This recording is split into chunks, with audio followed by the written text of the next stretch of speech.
রোনালদোর জোড়া গোলে আল নাসরের বড় জয়। এএফসি চ্যাম্পিয়ন্স লিগে আল গারাফার বিপক্ষে ৩-১ গোলে জয় পেয়েছে আল নাসর। এদিন জোড়া গোল করেন ক্রিশ্চিয়ানো রোনালদো। দুর্দান্ত এই জয়ে এশিয়া মহাদেশের শীর্ষ ক্লাব প্রতিযোগিতায় বি গ্রুপে ২ উঠল আল নাসর। চির প্রতিদ্বন্দ্বী আল হিলালকে পিছনে ফেলেছে তারা। ৫ ম্যাচে ১৫ পয়েন্ট নিয়ে শীর্ষে সৌদি প্রো লিগের আরেক ক্লাব আল আহলি। সমান ম্যাচে রোনালদোর দলের পয়েন্ট ১৩। এক ম্যাচ কম খেলে ১২ পয়েন্টে তৃতীয় স্থানে আল হিলাল। সোমবার রাতে কাতারের আল বায়াত স্টেডিয়ামে প্রথমার্ধে রোনালদোকে হতাশ হতে হয়।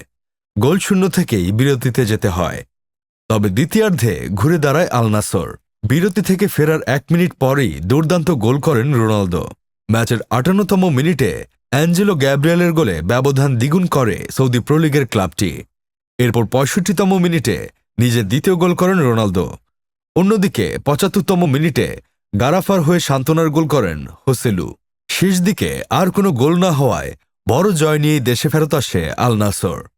Sports desk, Sadman Sakib, Bangladesh news today.